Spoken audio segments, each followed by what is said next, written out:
Hi, it's Alexis Neely, and I'm here with you today as an exclusive to Spend Less TV to share with you my 6-step money map process. And before we get started, I have to let you know that my whole team thinks it is extremely funny that I'm recording a video for Spend Less TV because they say that I don't know how to spend less. And you know what? It's true. I don't know how to spend less. And thanks to my money map, I don't have to spend less. See, that's why I created the money map. I was looking at making a transition from something that I was doing that was paying a lot of money to something that I really wanted to do that was going to give my greatest gifts. But I was afraid that I couldn't do this, that I couldn't make this transition without hurting my income. And when I looked at my lifestyle, and I had a 7-figure business, and that meant I had a 7-figure lifestyle. And I'm a mom. I have 2 kids. They're 6 and 10. And I support my ex-husband and support my kids. And I have a lot of support in both my business and in my personal life. I said, I can't reduce my income, but I really want to give my greatest gifts.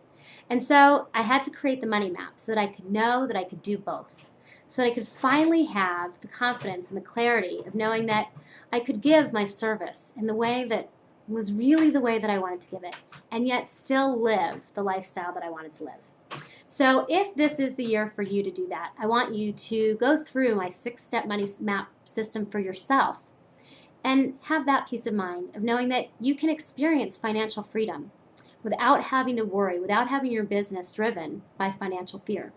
Because I also know that a lot of our businesses are driven by financial fear. My first business, it was a law firm. I was a lawyer. I am a lawyer. I'm still a lawyer. I just don't practice anymore. It was a business that was driven by financial fear.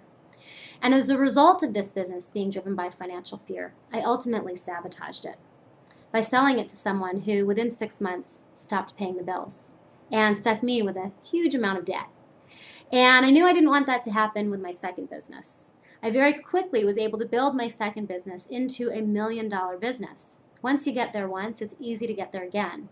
But I was stuck at this plateau, and I knew that I wasn't giving my deepest gifts in the way that I really wanted to give them. And so I created the money map, and now I'm sharing it with you. So what is the money map? It is a 6-step system that is going to allow you to have clarity of knowing exactly how much money you need to make, how you're going to make that money, and allow you to make that money while giving your deepest gifts. Whether your deepest gifts are a service, a talent, or even knowledge and information, the money map is for you. So let's look at step 1 of the money map. Step 1 of the money map is for you to get really clear about who you really are and how you really want to serve. Now, I don't want you playing small here. I want you to be as crazy as you possibly can and think as big as you possibly can and really go deep with who you really are. And I suspect that that's probably quite buried because a lot of us are stuck in this mindset of believing that if we really love to do something, we're not going to be able to make a lot of money doing it. And that's just not true. The truth of the matter is that you're going to have the best results financially by being who you really are at your core, by building a business around your deepest gifts. But in order to do that, you got to let them out. You got to know what they are. You have to acknowledge it. And I might even say admit it, because it is an admission process, a confession process. So what I want you to do is I want you to get out a book, a journal, and I want you to write. And I want you to write about everything that you've never told anyone, about what it is that you really want, how you really want to be. And I don't mean what you really want on the surface level. That's going to be step 2. But how you really want to show up, how you really want to serve, and how you really want to give your greatest gifts. And really look at any of those shoulds that come up. Okay, if I lived my life based on shoulds, I'd still be at a big law firm making a 6-figure paycheck, wondering why I was so miserable and why I just couldn't fit in. But I don't live my life based on shoulds. And as a result, I left that law firm and I started my own law firm. And now I run 3 businesses from my home, where right now I'm looking over a beautiful lake, and I'll be here when my kids get home. And it was only because I was willing to really acknowledge what I really wanted and that I'm not like other people, and that's okay. The more you really identify who you are, the better things are going to be for you. So that's step 1. Who are you and how do you want to serve? Let's look at step 2. Step 2 is that you are going to look at things a little more on the surface level. Okay? So what do I mean by that? Well, we're going to look at your lifestyle, because I don't want you to build a business that's not built around your lifestyle, because if you do, you're not going to be happy. And so I want you to look at what do you really want in the surface areas of your life. Okay, so we just in step 1 looked at who are you really at your deepest core. In step 2, we're going to look at your lifestyle. What do you really want? Where do you want to live? What kind of vehicle do you want to drive? Where do you want to go on vacation? But I don't want you just to focus on that surface level. Let's even go a little bit deeper. How do you want to serve your gifts?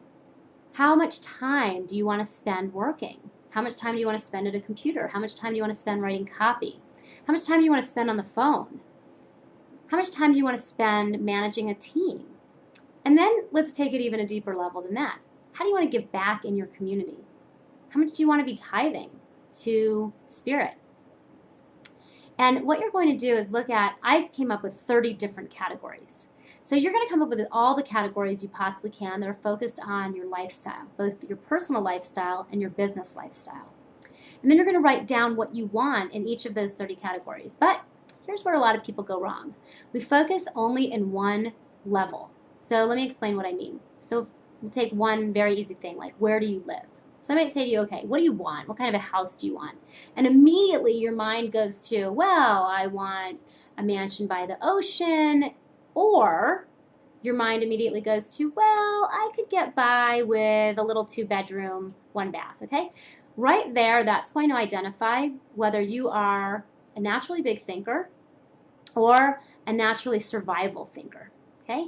You are either in survival mode, looking at how little you can get by with all the time, or you're thinking so big that there's a huge disconnect between where you are and where you want to go. So we're going to build some nuance into this so that you can really identify what it is that you want. In each of these categories, I want you to look at what could you get by with on the minimum level. Now, I don't mean in just survival mode. I mean the minimum level and still be happy. Then I want you to look at what is your preferred level. Okay? So now you're not just happy, but you're thrilled. Okay? That's your preferred level. And then I want you to look at no limits. If there were no limits, what would you want in that category? You're going to look at every single category in these 3 ways and identify and assign a dollar amount to each of those 3 levels. Okay, so now we'll look at the housing situation again. So in my minimum, I could be happy housing situation, I guess I could live in a 2-bedroom apartment. When I divorced my husband and I moved out, I moved into a little 2-bedroom apartment. My rent was about $2,000 a month. So when you add in utilities and all of the other things that came with renting that place, let's say $2,500 a month. And I was happy, $2,500 a month. Okay, well, but what would be my preferred? Well, my preferred would be, let's say, to rent a home. Okay, and let's say that to rent the home that I wanted, that would be $3,800 a month. Okay, so that would be in my preferred category. And what would my no limits be? My no limits would be $15,000 a month. I've already priced it out. I already know the place. That's my no limits, okay? Now, you might say, well, but I don't want to rent. Well, okay, make it whatever yours is. I personally like renting right now. I think that rents are inexpensive compared to owning a home. But if you want it to be owning your home, then put that down as well. But don't forget to include all of the costs of owning that home, not just the mortgage payments, but your insurance and property taxes and everything else, and put that number down in your minimum, your preferred, and your no limits. And then you're going to identify what is it that, which one of those am I experiencing and do I want right now? And then you're going to put that number down in a 4th column, and then you're going to add all of that up in your, what am I experiencing right now? And in each of your categories, you're going to pick and choose some from your minimum, some from your preferred, and some from your no limits. This is where you're making trade-offs, but now you're making your trade-offs intentionally and consciously, as opposed to just based on whatever happens, okay, or however it shows up, or whatever works. You're making these trade-offs based on intention, with conscious thought about what it is that you really want and where you really do want to make these trade-offs. Okay, that's step 2. And at the end of step 2, you're going to have your number. This is the number that I need to have in order to support the lifestyle that I want to have. And this number is critical. And you're also going to know this is how much time I'm willing to spend giving my gift, giving my service, giving my knowledge. This is how much time I want to spend marketing, doing the copywriting or the telemarketing or the teleseminars or the networking or however it is that you're going to do that. And this is how much time I want to spend on the administrative part of running my business. So you need to know those three numbers as well. Time spent giving my gift, service, talent, or knowledge. Time spent marketing so that I have people that I can give that to. And time spent on the business, doing the administrative things necessary to make the business keep going. Managing a team, looking at your financials, getting your legal things in order, insurance, tax, all of those sorts of things. Now we go to step 3. And in step 3, you're going to look at who, what, how much, and why. Go through that again. Who, what, how much, and why. And here we're talking about who are you serving? What are you serving them? How are you serving them? How much are you going to charge to serve it? And why? And let's start with who. You've got to start with who, because if you try to build your business for everyone, you're really building it for no one. What you want to do is you want to focus on the who first and make this who really specifically tied in to step 1. How do you want to be in your business?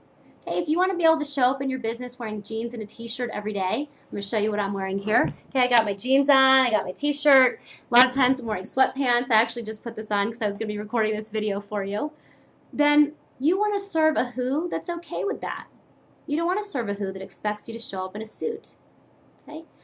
And obviously that's just one aspect. You want to really fill this out in your who. Who do you want to serve? Make it as narrow as you can possibly be. What I can tell you is that my law firm became $1 million law firm when I was willing to narrow my who. So now I wasn't trying to serve anybody that eventually was going to need an estate plan or a business plan, which is kind of the whole world. I was serving just families with children at home. And they really cared about their kids. And when I built my whole business around serving them, my firm became $1 million firm. And it was scary, I can tell you that. It was hard for me to narrow. I was afraid. What if there's not enough of them? And other lawyers told me, well, parents don't want to pay for estate planning. What I can tell you is that when I committed to it and I built my business around this market, they showed up in droves. Because I built my what around my who. And that's your next step. What are you going to serve them? What does your who need? And how do they want it to be delivered? Do they want it delivered in person? Do they want it delivered remotely? Do they want it delivered on the phone? Do they want it delivered by webinar? How do they want it delivered? And you can't know that until you know who. And then ultimately, you're going to be focusing on how much. How much are you going to be charging? And the one thing I can tell you is don't base it on your time. Don't make your how much based on an hourly dollar amount. Instead, what you want to do is package your what in new and innovative ways, and then price those packages in package offers. Okay, whether it's monthly, whether it's for a specific deliverable, or whether it is some other type of unique way of pricing. And I go into depth with this with my clients because there's lots of different ways you can price your services, but it has to be based on the who, the what, and the how. Okay, so you can't do how much until you know that. And then you want to absolutely not have it based on your time, but instead based on what is the outcome that you're delivering. Okay, and how are you delivering this outcome? And then you want to package it in a way where you're providing tremendous value and you're giving people various ways to access you. Okay, so the how isn't just here's the one way you can work with me. You want to give people here's the way you can get started with me. And it's not very expensive, and here you can just try me out a little bit. And now, if you want more access to me, you want to get closer to me, here's my next level, and here's how you can get more of me. And then finally, to your highest level, you have to have a highest level, a way that people can really work with you one-on-one and get the very best of you. And it's going to be the highest price point. What I can assure you is that when you go through this process, step 3, you are very likely going to raise your fees and really begin to understand the value that you provide. And it all has to be based on a very clear why. Why are you doing this? What is this all about for you? What is the deeper reason? for you giving this gift to the people you're giving it to. Why? Okay, that's how you end step 3. And now we go into step 4. Once you know who, what, how much, and why, you're ready to chart your money map. And this is super fun, although it can be a little bit scary. And I tell you, numbers scare me. In fact, in the past, anytime I had to look at my numbers, I would get this feeling in my stomach and just really close down and clamp down. In fact, I went to law school because I didn't want to have to deal with numbers. What's funny is that I then became a tax lawyer. I was dealing with numbers all the time. But that's a whole nother story.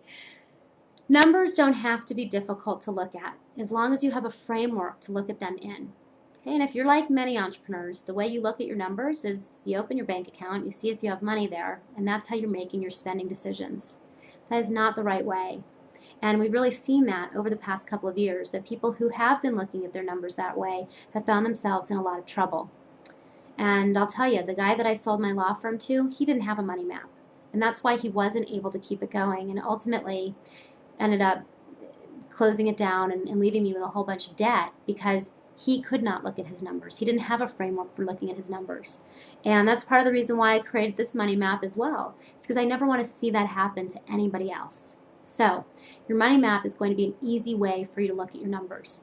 Because now in step 2, you've created your number. You know your number. This is how much revenue I need to generate to support my lifestyle, either as it is now or as I want it to be, based on my trade-offs from minimum, preferred, and no limits. Now you know your number.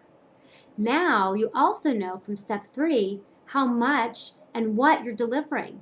And now in step 4, you're going to identify how much of each one of your packages you need to deliver on a monthly basis in order to make your number. And now in step 5, you're going to create your 12-month sales and marketing calendar. So you know, working backwards, exactly what you have to do so that you are offering and delivering exactly the number of packages that you need to each month to make your number from step 4. See, it all fits together. You can't skip any one of the steps, but they build on each other so that by the time that you get to step 5, you can easily see, oh, okay, so I need to, let's think of it as you've probably heard of the sales funnel, right? And so I need to sell 10 of this $100 thing, my entry level thing, so that 2 people will come down to my highest level thing at $5,000. And you can put that on your calendar and you can say, okay, I need 10 at this level and 2 at this level. Or I need 100 at this level and to get to 5 at this level. And now once you know that, you can work backwards and say, okay, if in March, I'll give you an example from my own calendar. I said that every month I will have 2 spaces to work with private clients one-on-one on really going in depth on their money map and creating their business model based on their lifestyle. And if I know that I only have space for 2 of those, and I can look at my calendar and say, okay, my next openings are in March. So that means that I need to start talking about that in January and in February, and I need to put that information in my e-zine. I need to be tweeting about it.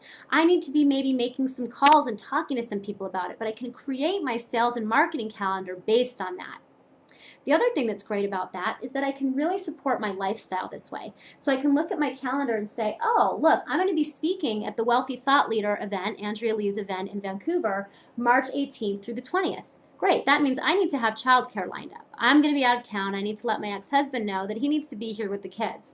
Or I'm going to be speaking at my client Max Simon's event in February for entrepreneurs who have done a lot of personal development and are really ready to be enlightened entrepreneurs. Okay, so that means that I'm going to be gone for a week in February and I need to have support here to do that.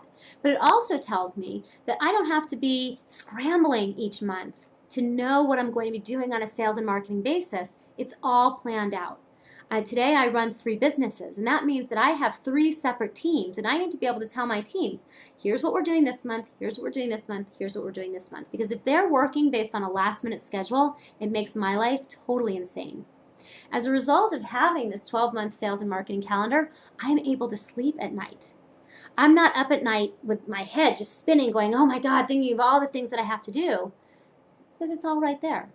I don't have to worry about it. It's all written down. And it's out of my mind, and all I have to focus on is what's on my calendar right now. Everything I do today is calendar out. And If it's not on my calendar, it doesn't happen. But that also gives me the peace of mind of knowing that I can sleep at night, not worrying about, am I dropping the ball? Am I forgetting to do something? Am I going to make the amount of money that I need to make? It's all charted out. I know that I'm going to. And that is step 5. And step 6 is creating your resource matrix. Now, your resource matrix is all of the people that you need in your business and in your life to support you. And what I can tell you is that when you have your resource matrix in place, it is the key to knowing that you have the support that you need. But you can't have your resource matrix until you have all the other steps done. Because until you know how you're delivering your service and what you're delivering and when you're going to be marketing and what you're going to be selling when and what you're going to be charging, you don't know what you need. And for a lot of you, you don't know what you can afford. But once you have your money map created, you do. You know exactly what you need. You know exactly how to make investment decisions. You know exactly what you can afford. And you can focus on giving your greatest gifts rather than being driven by financial fear. So I want you to get ready and put in place this money map for your business and for your life. And I can tell you that when you do, you're finally going to have the peace of mind of knowing that you've built a business around who you really are that is going to provide you with the financial resources that you and your family not only need, but that you want. And it's going to be based on conscious and intention and not just luck or things falling into place the way that they should, but really based on something that you created and something that you really designed based on who you are, how you serve, and what the people that you serve really need. And when you do that, you're going to be able to sleep at night. So create your money map. Do not skip any part of the process. And if you need any help with it at all, let me know. You can find me on Twitter. I'm Alexis Neely. That's Alexis Neely, Neely. And I'll talk to you again soon. This is Alexis Neely signing off from Spend Less TV. Bye-bye.